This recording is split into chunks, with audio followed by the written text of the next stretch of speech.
अधिकार रिपोर्ट संवर्धित संस्करण। लेखक एवं प्रस्तुतकर्ता अजय सिंह चौहान, संस्थापक GBS B4U, बंजारा अधिकार, भोपाल, मध्य प्रदेश। बंजारा अध्याय 1, प्रस्तावना। महाराष्ट्र में जारी संघर्ष। सितंबर 2025 में महाराष्ट्र के अनेक हिस्सों में बंजारा समुदाय के हजारों लोग सड़कों पर उतर आए हैं। ये आंदोलन कोई आकस्मिक घटना नहीं, बल्कि दशकों से चले आ रहे अन्याय और उपेक्षा की परिणति है। नासिक, औरंगाबाद, परभनी, बीड, लातूर और नांदेड़ जैसे जिलों में बंजारों की विशाल रैलियां निकाली जा रही हैं।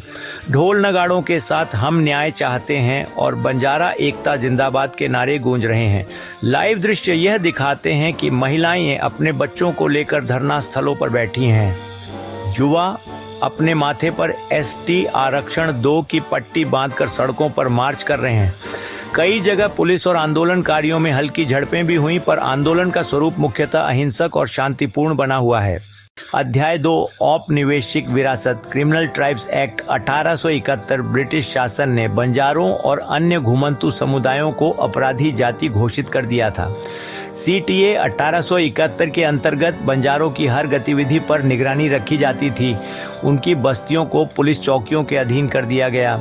बच्चों तक को अपराधी मानसिकता का मानकर पंजीकृत किया जाता था। यह अधिनियम औपनिवेशिक भारत की सबसे अमानवीय नीतियों में से एक था। अध्याय 3, संविधान और अनुच्छेद। 13 1947 में स्वतंत्रता और 1950 में संविधान लागू होने के बाद यह आशा जगी कि बंजारों को न्याय मिलेगा। संविधान का अनुच्छेद 13 साफ कहता है कि कोई भी पूर्ववर्ती कानून जो मौलिक अधिकारों के विरुद्ध है वह स्वतः शून्य हो जाएगा। इस आधार पर CTA इस 1880 स्वतः ही समाप्त हो जाना चाहिए था और बंजारों को 1939 से ही पूर्ण अधिकार मिल जाने चाहिए थे। अध्याय 4, 1922 और विमुक्त जाति का दर्जा, परंतु वास्तविकता इसके विपरीत रही। भारत सरकार ने 1939 या 1950 में अधिकार बहाल करने की बजाय 1952 में जाकर बंजारों को विमुक्त जाति, डिनोटिफाइड ट्राइब का दर्जा दिया।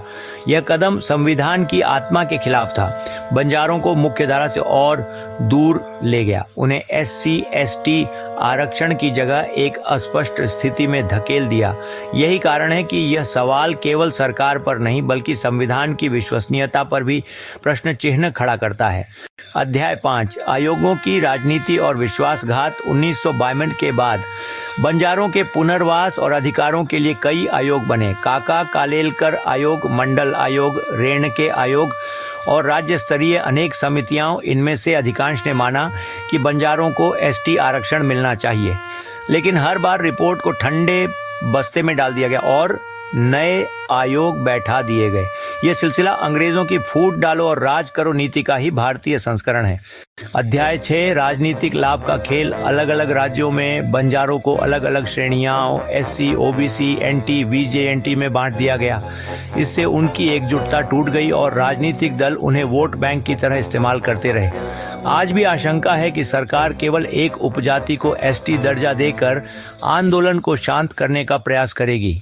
अध्याय 7, महाराष्ट्र का वर्तमान आंदोलन। Live coverage. 2025 के इस आंदोलन की ताजगी को समझना जरूरी है।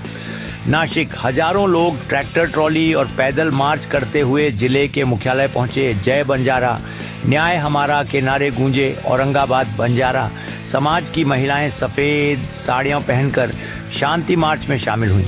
ये प्रतीक था कि उनका संघर्ष हिंसा नहीं, न्याय का है।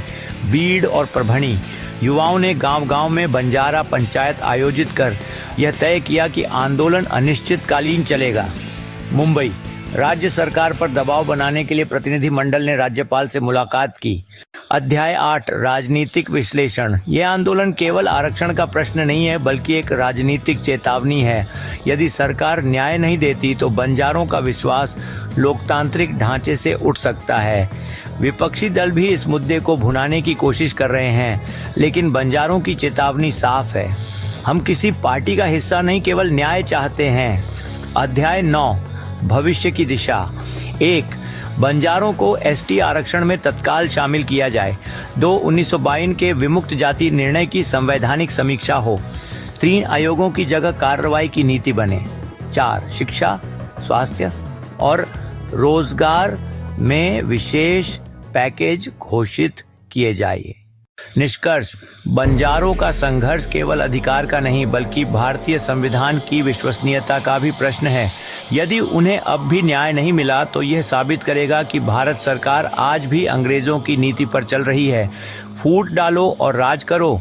लेखक एवं प्रस्तुतकर्ता अजय सिंह चौहान, संस्थापक GBSB 4U बंजारा अधिकार, भोपाल, मध्य प्रदेश।